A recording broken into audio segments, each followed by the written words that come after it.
I'm Aaron Sagers, and this is Talking Strange.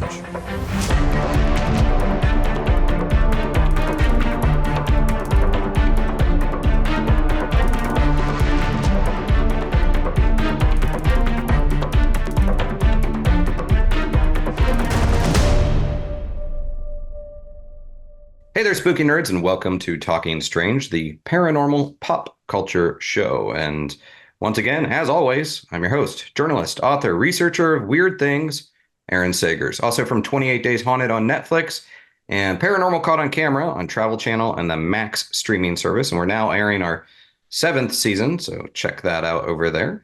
And today we are talking about alien encounters, fact or fiction. And this is the new show premiering Wednesday, June 19th at 10 p.m. ET/Pacific time on Discovery Channel and Max. And I'm going to be bringing in one of the co-hosts of the show, Mitch Horowitz. But before I do, let me tell you a little bit about Mitch. He is a seasoned author, well-seasoned, nicely salted and seasoned.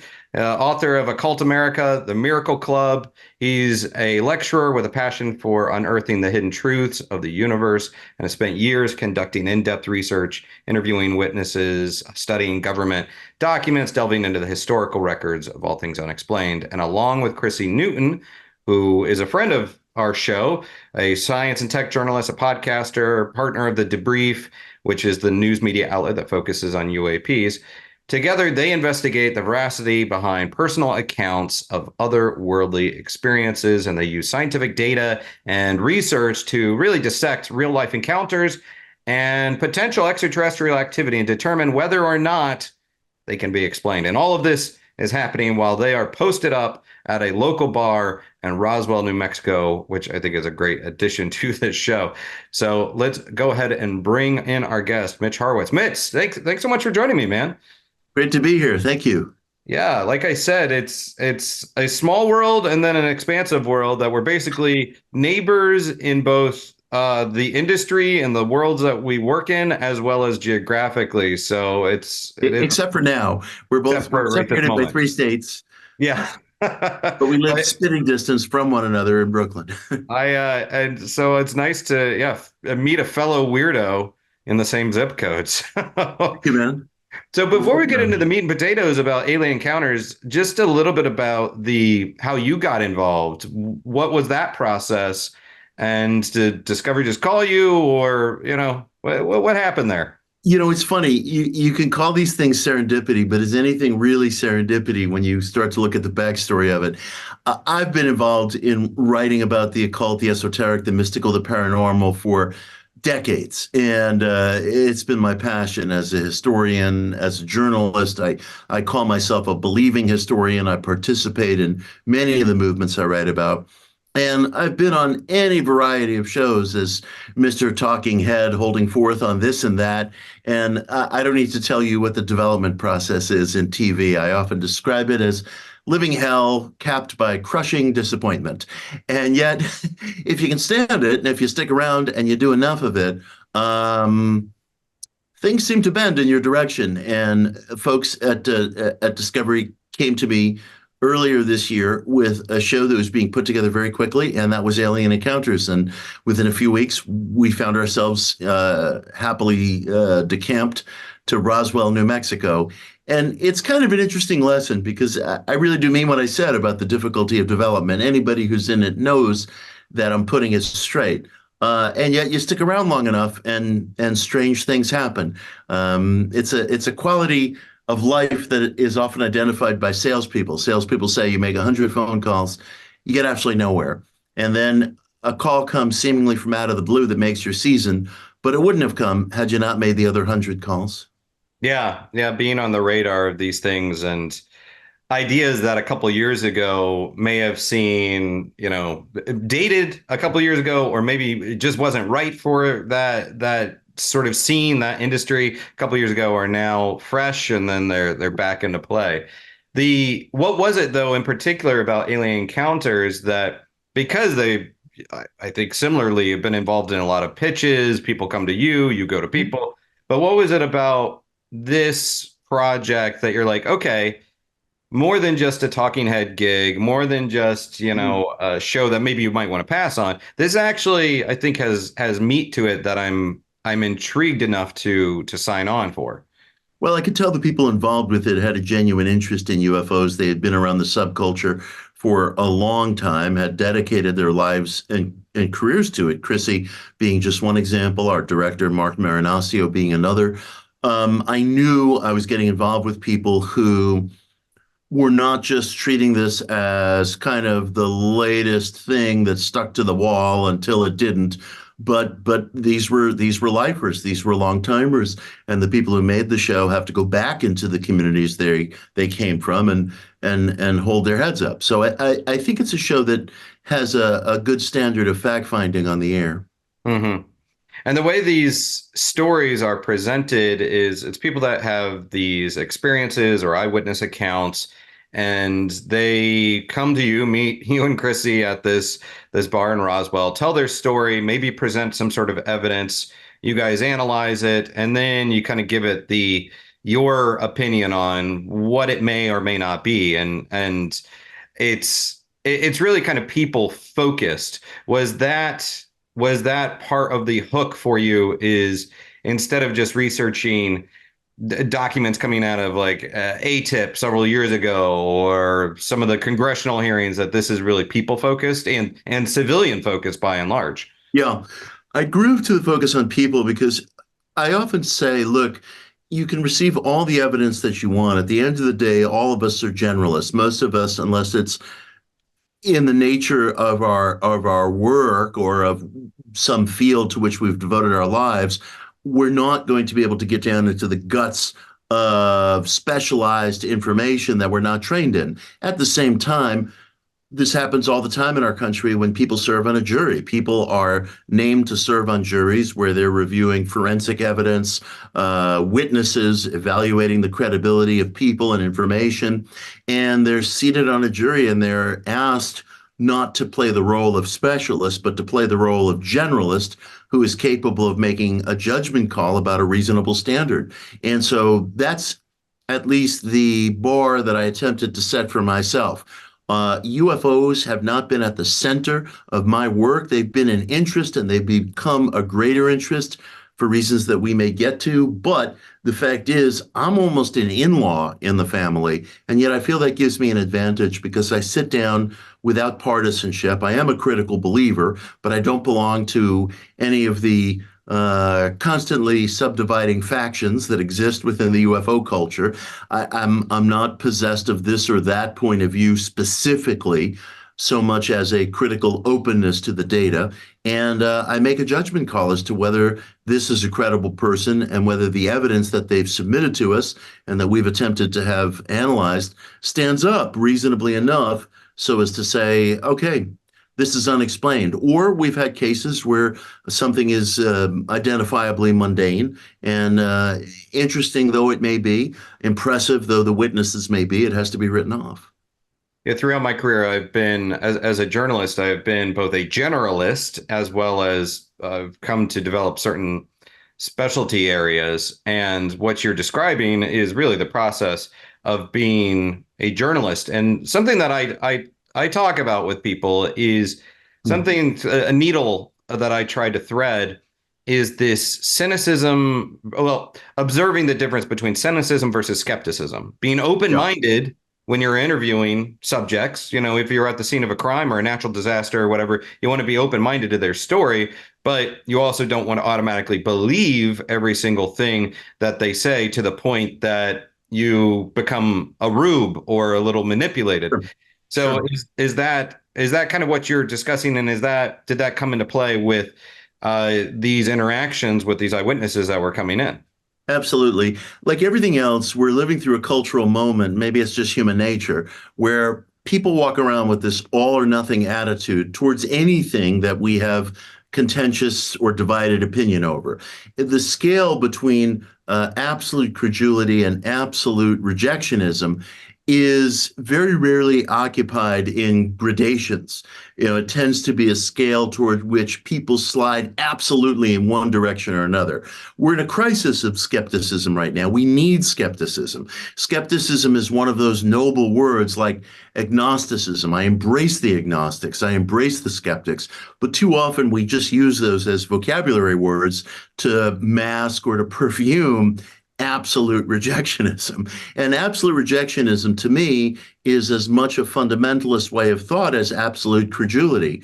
So again, I try to put my cards on the table to the extent of telling people, look, in matters of the occult, the esoteric, I describe myself as a believing historian. I participate in many of the movements I write about, which can actually give a critical person greater material to understand the gap that exists between ideals and reality within those movements.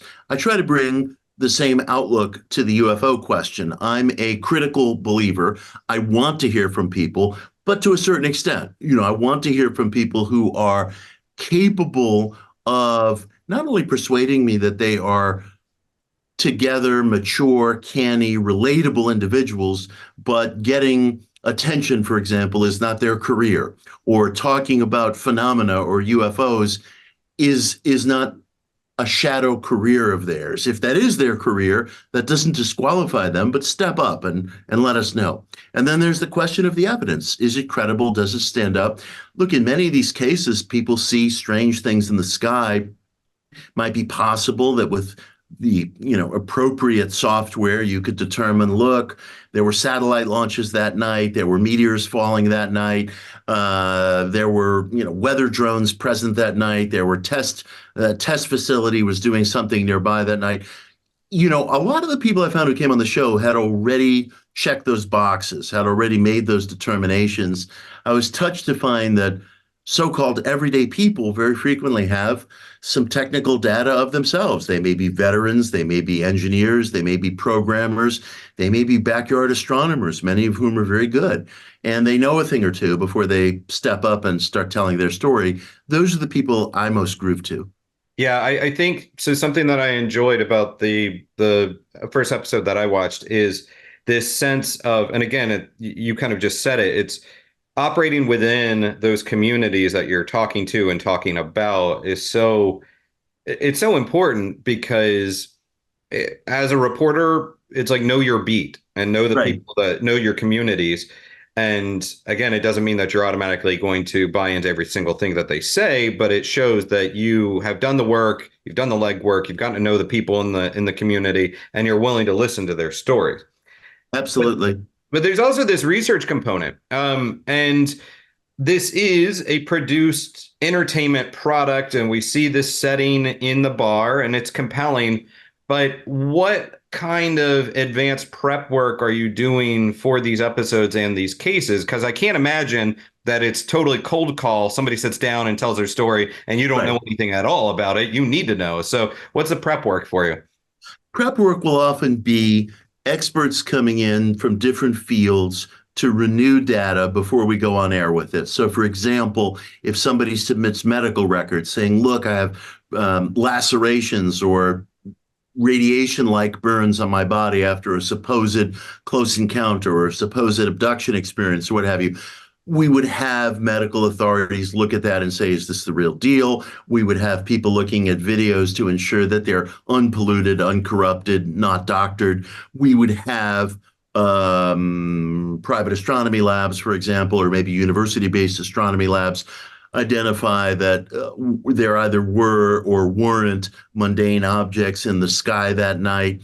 And sometimes we might have switched the analysis approach even 24 hours before going on air. Maybe one lab turned in material that was incomplete or that was unsatisfactory. So it's a matter of finding somebody new and paying them and getting that data together in such a way that it can be spoken about with some degree of authority on the air. So I think an effort was made to do a proper amount of diligence. Obviously, for most of the analytic procedures, a person could go much deeper depending upon the time, the budget, the material that they have. But I think we did yeoman's work in terms of doing the appropriate diligence on the data. Yeah. And, I know Chrissy, both of you have a lot of resources and Mhm. contacts, and Chrissy is really solid as far as being able to reach out to some of these analytical folks. And I think I have a Yes. sense of who some of those people are behind the scenes. And do you have your own kind of stable of people that you're wanting to reach out to and ping and ask questions about before the case gets in front of you and is filmed? When it comes to UFOs, Chrissy has a great deal more expertise and context in that area than I do. There may be other areas where I have that expertise, such as ESP or psychical research, which I'm hugely invested in. But in terms of investigators, I think I was almost sitting there sort of like a jury foreman saying, okay, we've got these three moving parts. I've got this witness in front of me. They're telling a story. Would I relate to this person as having veracity if they were seated on a witness stand? If I were reviewing this forensic data, if I were reviewing this aerial data, would I, as a member of a jury, be willing to give credence to it? Right. And I mean, speaking of which, in that first episode, the log line is a woman seeks to understand her childhood abduction experience, which yields shocking results. That's one part of it, but you have three stories. Yes. And the first story it almost dips into these elements of the metaphysical as far as this sighting. A man who owns a farm has this sighting Hmm. that seems to align with the passing of his father. Hmm. It was an interesting way to open the show. Yeah. I won't kind of talk too much about where you guys land on it, but with that said, like, can you speak to that decision or what you think the producers were thinking as far as opening with that right out of Yeah. the gate? Well, that particular case was very interesting to me because I think there's a very strong intersection right now between the conversations around UFOs and the conversations around metaphysics. A vast population of experiencers in our country feel that there is a connection between what we would call the near death or after death experience and the close encounter experience. I know this, for example, because a close friend of mine is Whitley Strieber, the memoirist who wrote Communion. Whitley's wife, Anne, who's now deceased, would catalog literally thousands of letters that they received from people who sussed out similarities between near death, after death experience and UFOs. And I feel that, and I came to feel more strongly as the shoot progressed, that we're all having the same conversation. We're just using different vocabulary terms. One person might say tall gray, alien. Another person might say poltergeist, spirit. Somebody might say abduction. Another person might say near-death experience. 150 years ago, somebody would have said a goblin or something else entirely different. We're all drawing upon the vocabulary of our immediate generation, our immediate culture. But the presence of these unknown encounters, the evidence that exists, the canniness of some of the witnesses persuades me more and more that we're all having the same discussion. And that's something I kind of try to crack open over the course of the season. There are also agreements and disagreements over some of the data. In that case, for example, that you're referencing, the data showed a probable mundane explanation for that one sighting. That couple has had several sightings, and I want to say that we were only looking at one of them. And they disagreed with the outcome of the data. And that disagreement is a viable discussion, a viable conversation that should occur. There are going to be disagreements about these things, just like there are in a jury room, or for that matter, in an operating room. I agree with you that it seems like the conversation seems to there is still this kind of binary approach to things. It's a Yeah, Bigfoot is either metaphysical right, or it's a cryptid or right. a hominid, relic hominid. But and so there's that tribalism and there's binary approach to these things. But there's also a lot of people that do see things or are looking at things in sort of a larger perspective, kind of like this might all be connected. I see that even on the ghosty side of things, people Absolutely. seeing that, aliens and cryptids and ghosts as being all part of the same neighborhood. I feel strongly that that is an important scent trail to follow. You know, it used to be a generation ago, let's say, if you talked about UFOs, everybody assumed that the conversation was about extraterrestrials. But the fact is, we actually have better theoretical models for interdimensionality, or what is sometimes called string theory, or different intersections of time. They're still just conceptions of reality, but they're better worked through than our theoretical models, let's say, for intergalactic travel. The distances are so vast, it's inconceivable. And, we have things like cosmic wormholes. Everybody's heard of it. No one's quite sure what it is. The idea being you introduce some exotic matter into the locale, into the neighborhood, and you bend space-time. These models exist, but our models, such as string theory, are better worked through. So insofar as we have cases that elude identification, that elude mundane explanation, I lean towards the interdimensional thesis. And I lean towards the interdimensional thesis in matters of metaphysics, in matters of psychical research, in matters of UFO, UAPs. My conviction is that something real is being experienced. That's not just a figment of somebody's fancy or mundane events that we haven't explained.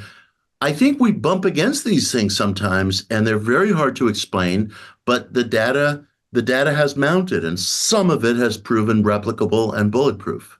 It's just as an aside, it amuses me to no end that even though there's a lot of the public that is fascinated in these topics, there is still pushback from certain elements of I don't want to say mainstream culture, but like certain Oh, gatekeepers out there.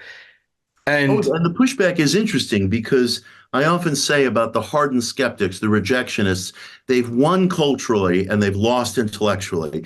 They control Wikipedia, they control, most of academia, they control a good chunk of mainstream journalism, not all of it.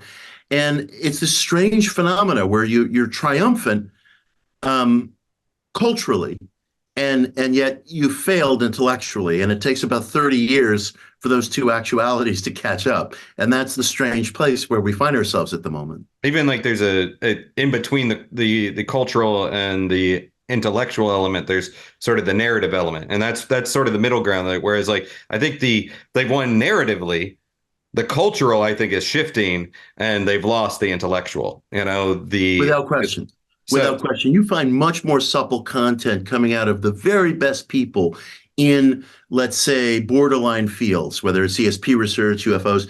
You will find vastly more supple content coming from that golden handful of people than you will within the skeptic circle. I look very hard for skeptics to debate with. People always say to me, Mitch, what about the skeptics? And bring it on. I challenge skeptics to debates who disappear.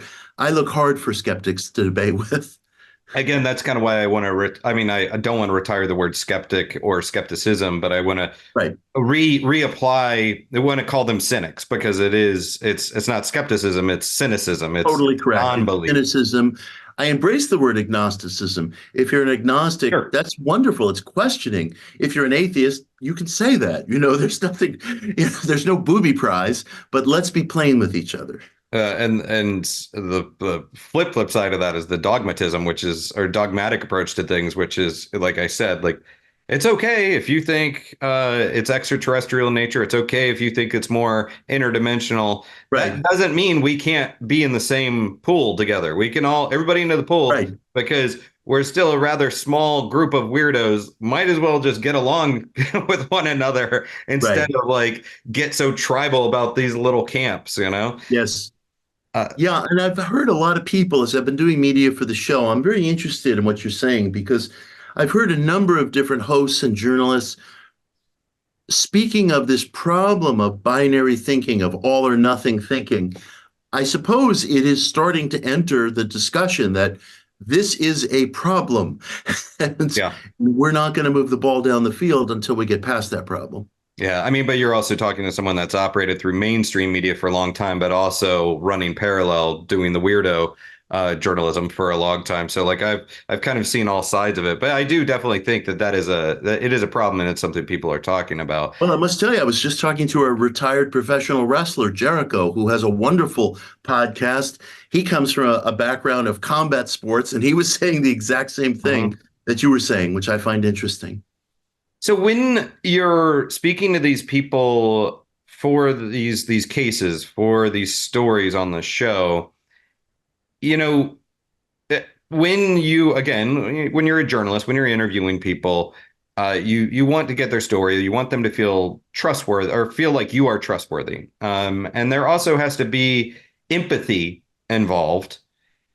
It gets very difficult when you have to tell them, break some bad news, such as there was just the International Space Station over your house when you saw that strange light in the sky. And I was curious about the in-person interaction and how that impacts how you discuss these experiences. Because let's face it, for some of these people, they really do crave meaning and validation, and you Without might have to question. be the guy piercing that bubble right to their face. Well, the thing that I always try to do is treat the individual like a mature adult and speak to that person exactly like I would want to be spoken to in a similar situation. And from time to time, I have to remind people that if you had a sighting and if the sighting goes bust, according to our data, that doesn't mean that everything that's happened to you and every insight also goes bust along with it. It's one thing, and again, there are instances, and at least one of them is on the air where people disagree with the data, and they are welcome to push back. There are interminable arguments about all kinds of issues, including issues far less flamboyant than this one in scientific and medical literature. So there's no reason why mature people can't also disagree. Yeah, I always say that. I'm like, look, ultimately, this might be what I think, but I don't have the rule book here. Yeah. I'm kind of literally and figuratively poking around the dark in a lot of ways as well. It's sort of when people show you a picture of an orb or something.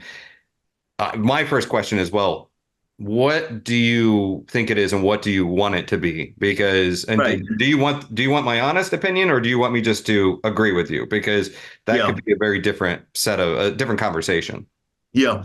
Orbs are an interesting area, actually. I was researching orbs just before flying to Roswell because we'll use these terms like plasma lightning, lightning balls. What the hell does that mean? But during certain weather conditions, there are in fact light photons that will assemble into a spherical-like structure. And I was just reading an article about orbs, plasma lightning, as it's sometimes called, in a very mainstream physics journal. It must have had about 20 bylines attached to it.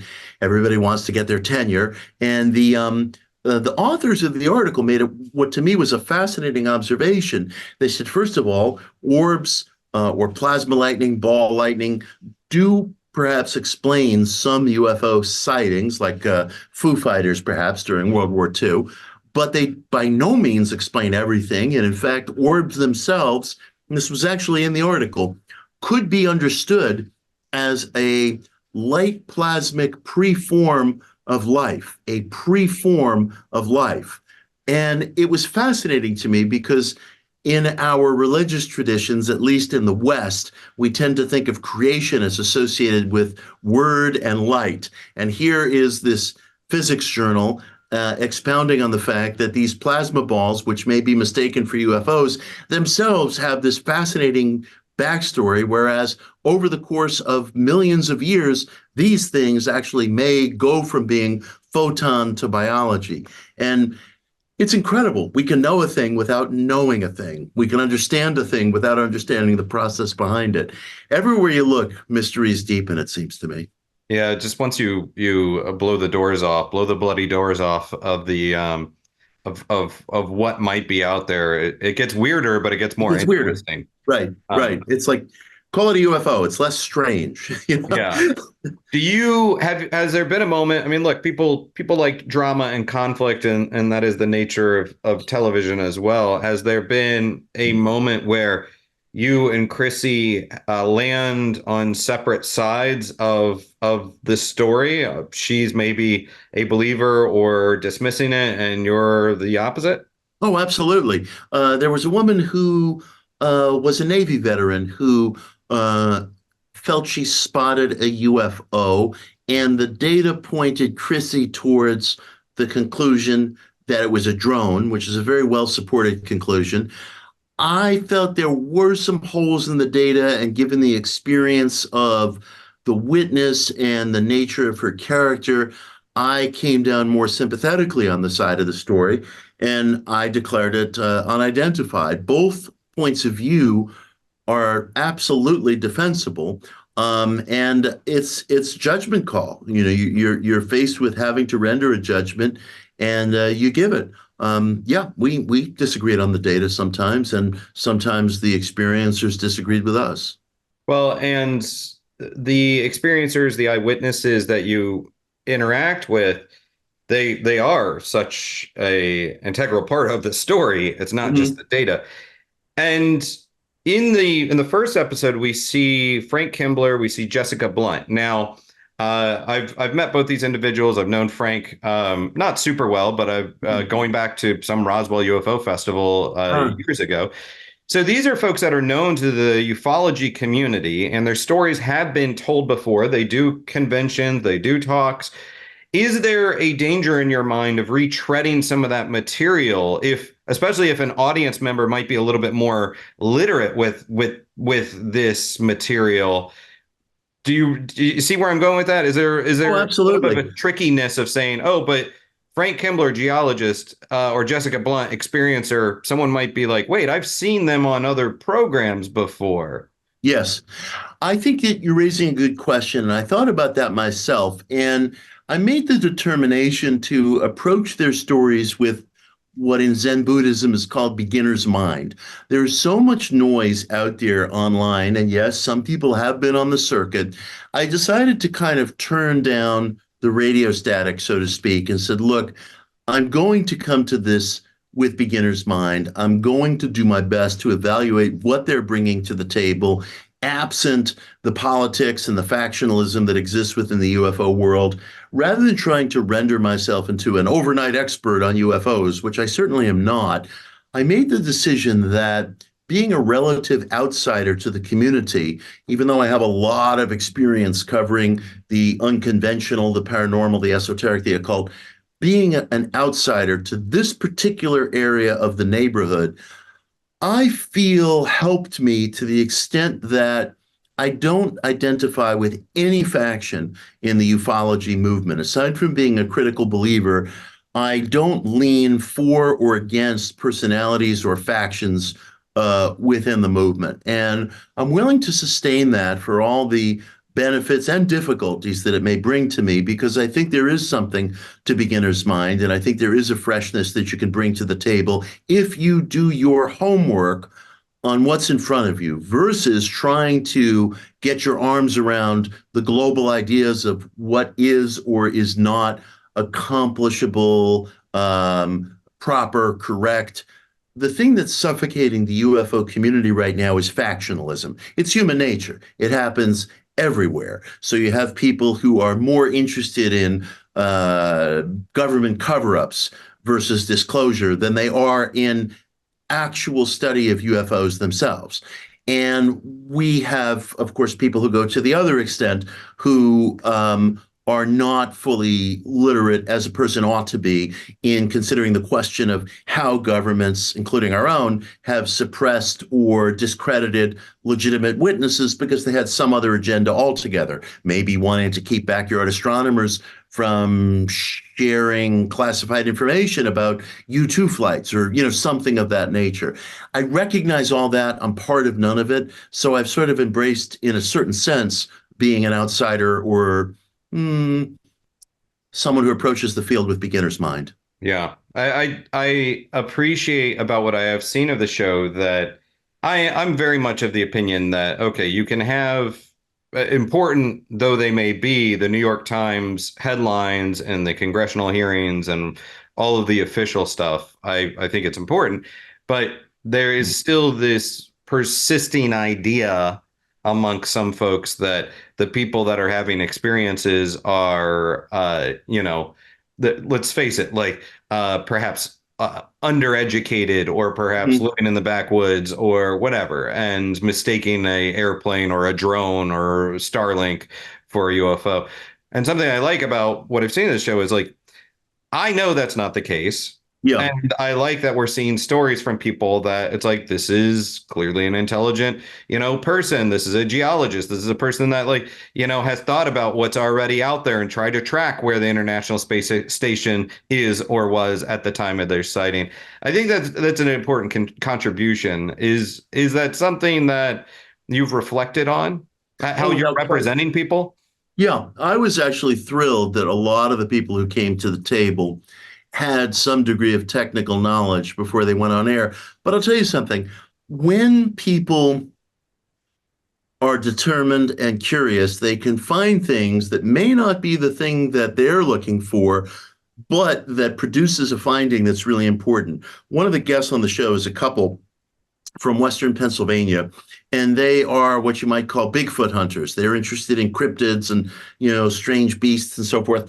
And they followed some tracks that were in a park, in a state park in Western PA, and these tracks should not have been there. They were like claw tracks that were huge, size of my head, and they were wondering, is this Bigfoot? Is this an otherworldly being? Well, it wasn't that, but it was something really, really weird that should not have been running free in Western Pennsylvania in parks where people go to have picnics and so forth.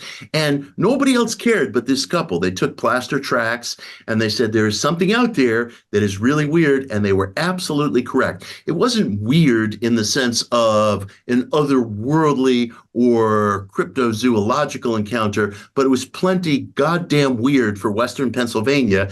And it was feral animals that should not have been running around without anybody knowing about it. And who cared? The Bigfoot hunters cared. Everybody else is staring at their phones, and these guys went out and did something. These are working people who nurse an interest that a lot of people would dismiss, and yet they went out there and they made a plaster cast when nobody else was doing it. So I'm always touched by how people find things that might not be what they were looking for, but they find something.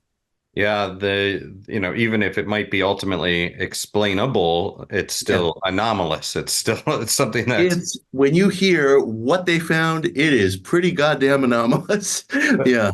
What about some of the other folks and stories that you can tease out about this season of Alien Encounters? I understand there's a Maine lobsterman that comes into play. There's Oh yeah. we He take was a one of trip my to Machu favorites. Picchu. Like, yeah, go on. Yeah, sure. Um, that was John Levitt, and he and a group of friends went camping on a fall day with summer climate on an island called Richmond Island off the coast of Maine, and it was what we used to call like an Indian summer. It was a beautiful balmy day in the middle of the fall. So the place was deserted except for him and his camping buddies, and these were very well educated people. He was camping with people who were marine biologists at one of the local universities.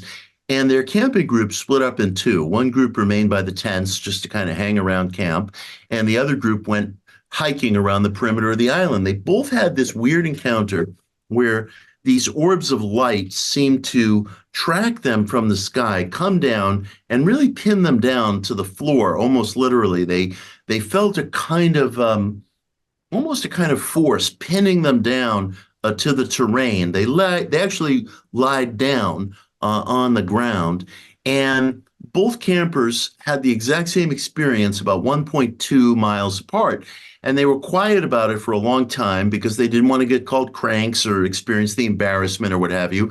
But they all began to talk about it publicly very recently, and John talks about it on the show.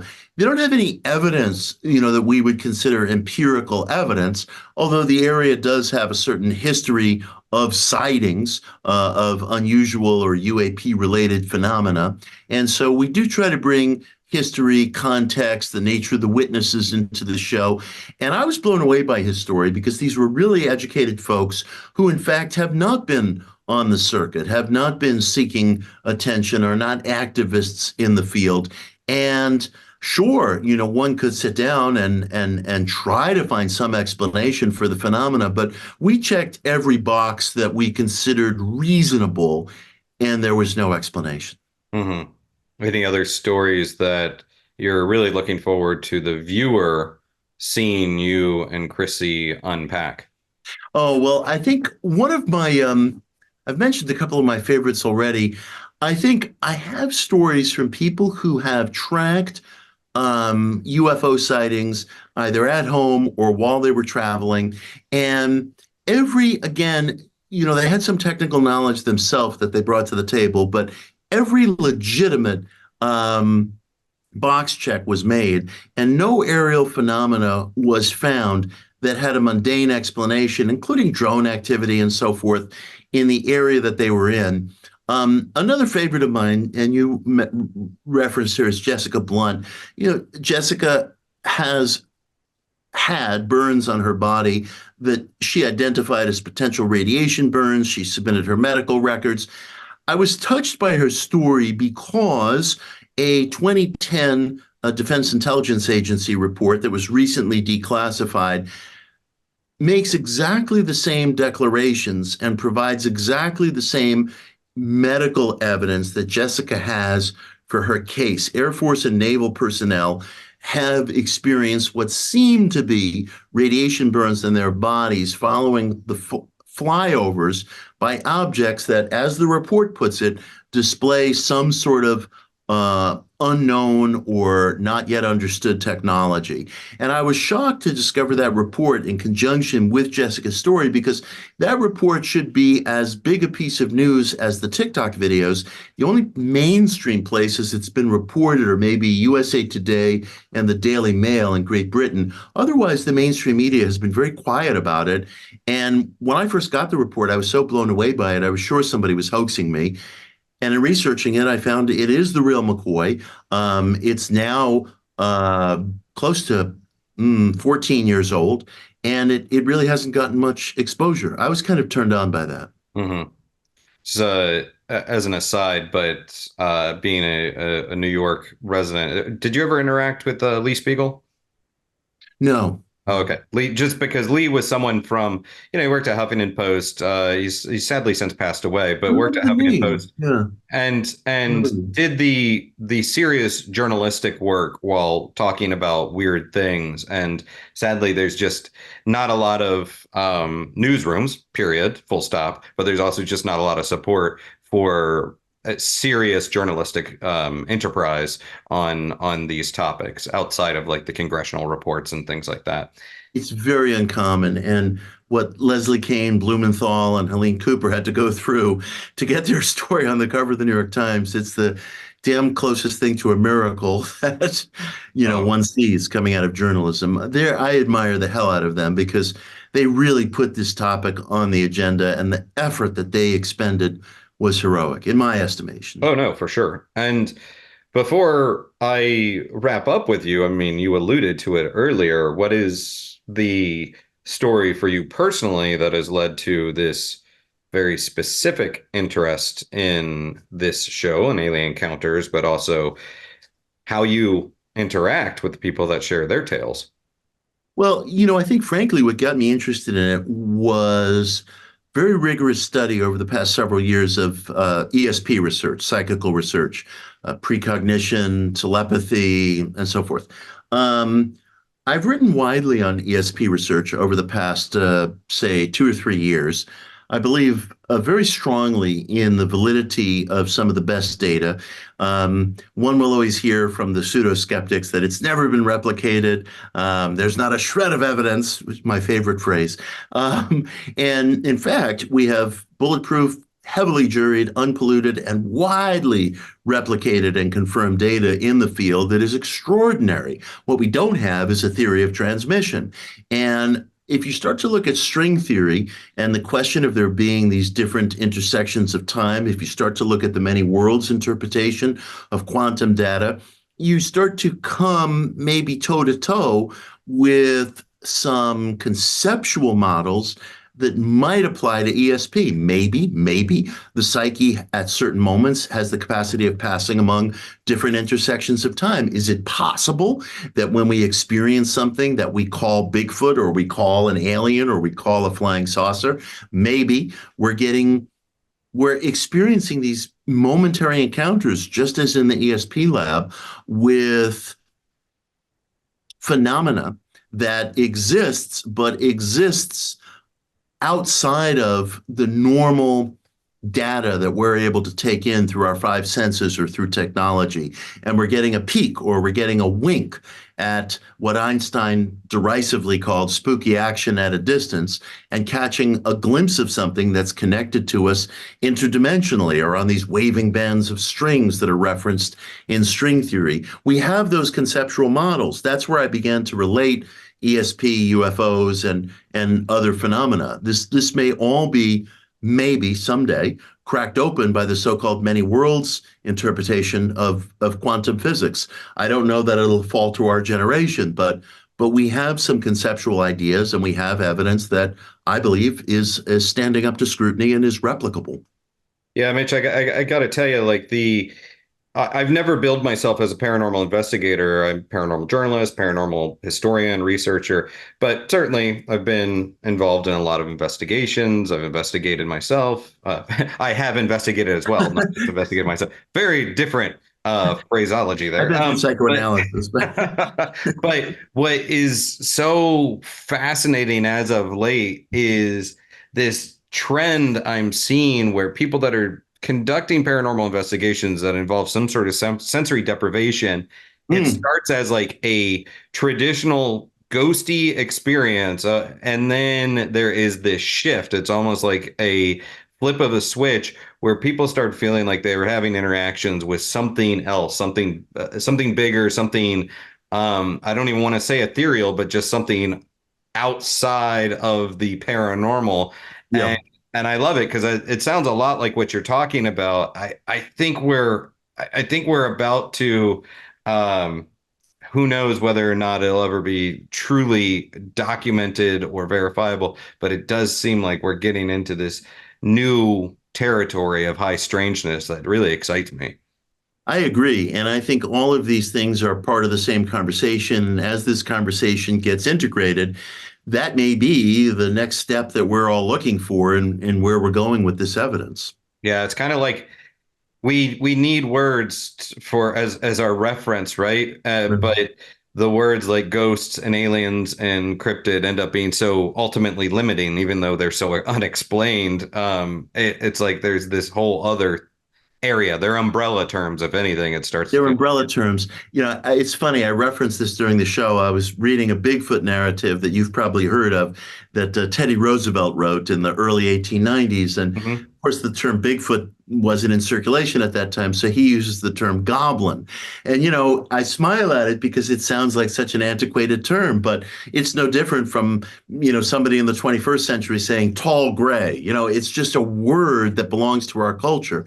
So, it just reinforces to me that we're all having the same conversation.